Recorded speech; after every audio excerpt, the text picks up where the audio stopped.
안녕하세요. 친절한 회계사 허승용입니다.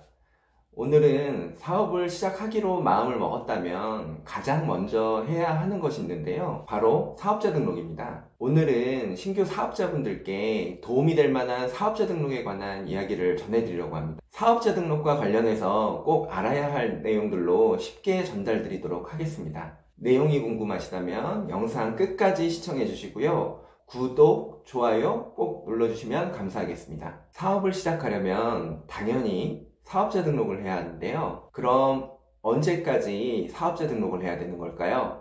사업자 등록은 사업을 개시한 날로부터 20일 이내에 사업장 관할 세무서장에게 신청해야 되는데요. 관할 세무서장에게 신청한다고 되어 있긴 한데 꼭 사업장 관할 세무서를 방문해서 신청하실 필요는 없고요. 가까운 세무서를 방문해서 사업자 등록 신청서를 제출할 수도 있고, 직접 방문하기 어려우신 분들은 홈택스를 통해서 신청하실 수도 있습니다. 만약 운영하려고 하는 사업장이 하나가 아니고 두 개라면 사업자 등록은 어떻게 해야 될까요? 당연히 두 개 모두 각각 사업자 등록을 해야 됩니다. 예를 들자면 나는 삼성동에서 치킨집을 운영하려고 하고 여의도에서 커피숍을 운영하려고 한다면 각각 사업자 등록을 해야 하는 것이죠. 그럼 사업자 등록을 신청할 때는 어떤 서류가 필요할까요? 제일 먼저 사업자 등록 신청서를 작성해야 되는데요. 사업자 등록 신청을 할 때는 우선 부가가치세 사업자 유형 중 간이과세, 일반과세, 면세사업 중 하나를 선택해야 되는데요. 예를 들면 농산물, 축산물, 수산물, 임산물과 같이 부가가치세법에서 면세로 열거된 사업을 하는 경우에는 당연히 면세사업자로 등록을 해야 되고요. 부가가치세 과세사업을 영위하는 경우에는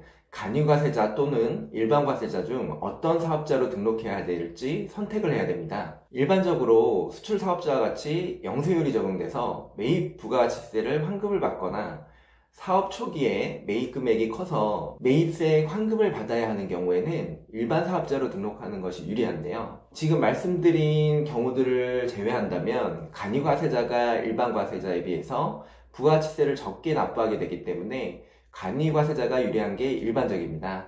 다만 간이과세자로 시작을 하더라도 상황에 따라서 간이과세자 포기 신청을 할 수도 있기 때문에 이 점 기억해 두시면 도움이 되실 것 같습니다. 그리고 중요한 게 하나 있는데요. 만약 내가 운영하고자 하는 사업이 허가를 받아야 되거나 신고를 해야 되는 업종에 해당되는 경우에는 영업에 대한 허가증이나 신고증이 준비되어야만 합니다. 예를 들면 의료기기 판매 사업자와 같이 허가가 필요하거나 음식점과 같이 신고가 필요한 경우에는 허가증이나 영업신고증을 준비해서 사업자 등록 시에 제출해야 됩니다.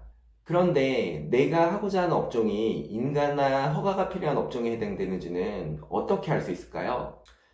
이 부분은 기업 지원 플러스 사이트에서 조회가 가능한데요. 지금 보이시는 기업 지원 플러스 사이트에서 조회가 가능하니까 한번 사전에 미리 확인해 보시면 좋을 것 같습니다. 그리고 로그인을 안 하시더라도 기업 지원 플러스 사이트로 이동하신 후에 사업 내용 일괄 변경, 서비스 체험하기, 인허가를 클릭하신 후에 검색하고자 하는 업종과 관련된 단어를 입력을 하시면 인허가명과 소관부처를 확인하실 수 있습니다. 여기까지 잘 따라오셨죠? 그 다음에 중요한 건 사업장과 관련된 내용인데요.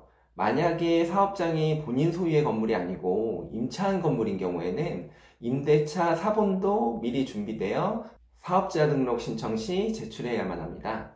그리고 제일 중요하면서도 가장 기본적인 부분인데요.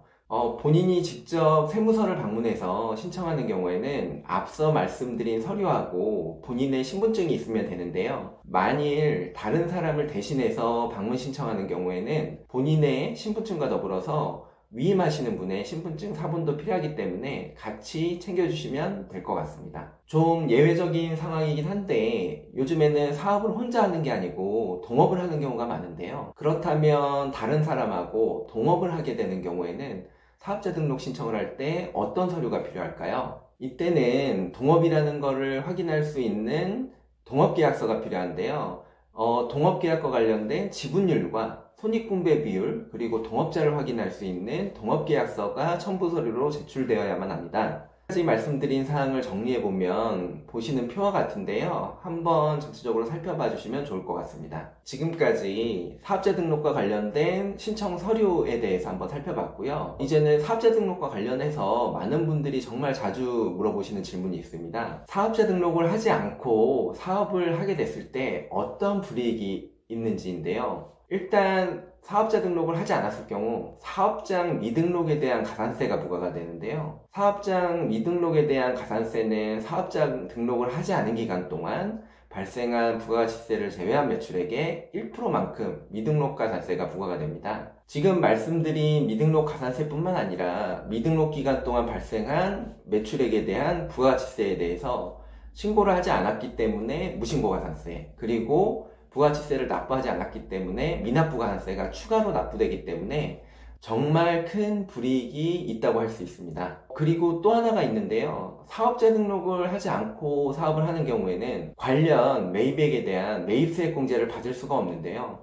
사업자의 가장 큰 혜택 중 하나가 사업과 관련된 매입에 대한 매입세액공제를 받는 것인데 이것을 받을 수 없기 때문에 정말 큰 불이익이라고 할 수 있습니다. 이처럼 사업자 등록을 하지 않은 경우에는 여러 가지 불이익이 있기 때문에 사업을 하신다면 반드시 사업자 등록을 해야만 한다는 점 기억해 두시기 바랍니다.